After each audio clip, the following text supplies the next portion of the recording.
Hi viewers, welcome to நலம். நாம் இன்னைக்கு பார்க்க போகிறது உங்கள் வீட்டில் மேட்டுப்பாத்தி, அதாவது ரைஸ்டு பெட் வச்சு காய்கறி செடி எப்படி வளர்க்கலாம் அப்படிங்கிறத பற்றி. அப்புறம் நீங்கள் இன்னும் நலம் சேனலுக்கு சப்ஸ்கிரைப் பண்ணாட்டி கண்டிப்பாக பண்ணிவிடுங்க.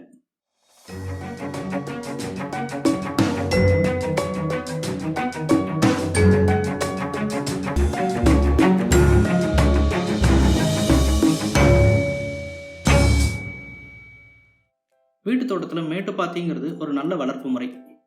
வீட்டை சுற்றி இடம் இருந்தால் மண் தரையில் இங்கே நாங்கள் வீடியோவில் செய்கிற மாதிரி செய்யலாம். அப்படி உங்களுக்கு வீட்டை சுற்றி இடம் இல்லாட்டி மாடித்தரையில் அதிகமாக இருக்கிற சில்ஃபாலின் சீட் விரிச்சும் இதை நீங்கள் செய்யலாம். தேவையான பொருட்கள் என்னென்ன அப்படின்னு பார்த்தீங்கன்னா, செங்கற்கள், பழைய அட்டை, பேப்பர், காய்ந்த இலைகள், கரும்பு சக்கை, சிறு குச்சிகள், பச்சை இலை, குறிப்பாக வேப்பிலையாக இருந்தால் ரொம்ப நல்லது, கோகோபீட், சாண உரம், மண்புழு உரம். மண்புழு உரம் கிடைச்சா போடலாம், அப்படி இல்லை அப்படின்னா நீங்கள் ஸ்கிப் பண்ணிக்கலாம்.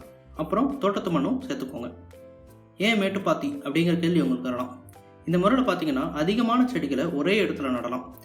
அதோட மண் தளர்வாக இருப்பதால் வேருக்கு நல்லா காற்றும் கிடைக்கும். ஸோ இதனால் வேர் நல்லா உள்ளே செல்லும். இப்போது செயல்முறை. நமக்கு எவ்வளோ இடம் இருக்குதோ அதை முடிவு பண்ணி செங்கல்களை சுற்றி அடுக்கிக்கோங்க.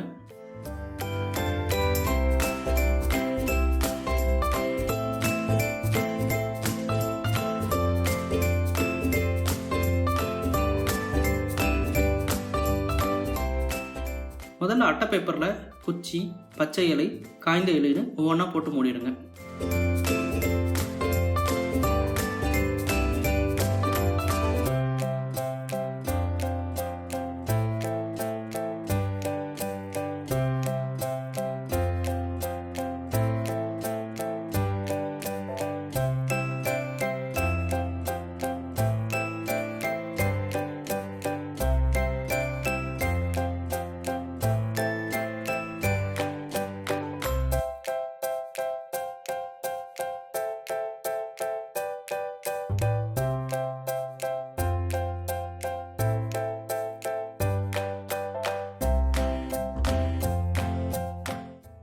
மேட்டுப்பாத்தி முறையை நாம் எதுக்காக யூஸ் பண்ணுறோம்னா, சில வீடுகளில் தோட்டத்தில் மண் சத்து இல்லாமல் இருக்கலாம், வேர்பூச்சி பிரச்சனை இருக்கலாம்.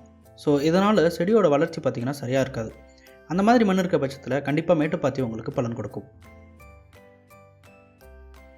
மாடியில் தோட்டம் வளர்க்குறவங்களுக்கு மேட்டுப்பாத்தி ஒரு சூப்பரான ஆப்ஷன். ஏன்னா இதுக்கு தேவைப்படும் இடம் நீங்கள் தனித்தனியாக தொட்டி வச்சு வளர்த்தா ஆகிற இடத்த விட ரொம்பவும் கம்மி தான். மாடியில் மேட்டுப்பாத்தி போடுறதுக்கு கனமான ஷில்ஃபாலின் ஷீட் எடுத்து விரிச்சிட்டு அது மேலே நாங்கள் அடுக்கி வச்சுருக்கிற மாதிரி செங்கற்களை நீங்கள் அடுக்கலாம். சதுரம், செவ்வகம், வட்டம் அப்படின்னு எப்படி வேணாலும் நீங்கள் அடுக்கிக்கலாம். இங்கே நாங்கள் சேர்க்கிற பொருட்களோட உங்கள் வீட்டில் இருக்கிற மக்கும் பொருட்களை நீங்கள் இதில் சேர்த்துக்கலாம். உதாரணத்திற்கு காய்கறி கழிவுகள், பழைய பேப்பர் அல்லது நோட்டு புத்தகங்கள்.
கடைசியாக தண்ணி தெளிச்சுட்டு 2 நாள் கழித்து விதை அல்லது நாற்றுகளை நீங்கள் ஊன்றலாம்.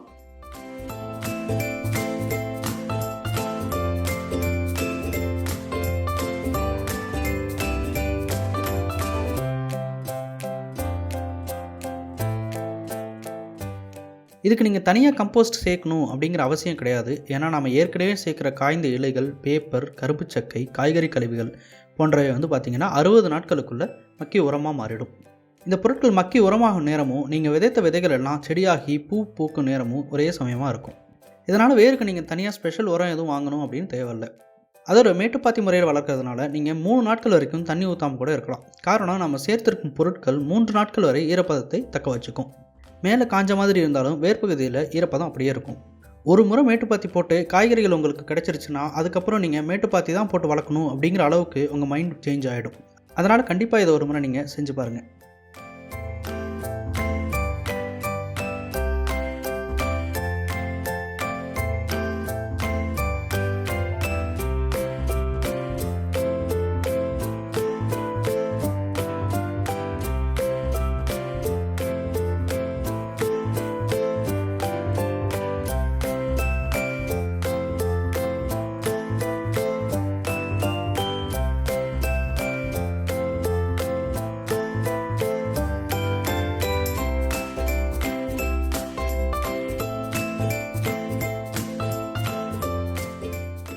மேட்டுப்பாத்தி முறையில் நாங்கள் வளர்த்துருக்கிற தக்காளி செடிகள் காய்க்க ஆரம்பித்திருப்பதை நீங்கள் இங்கே பார்க்கலாம்.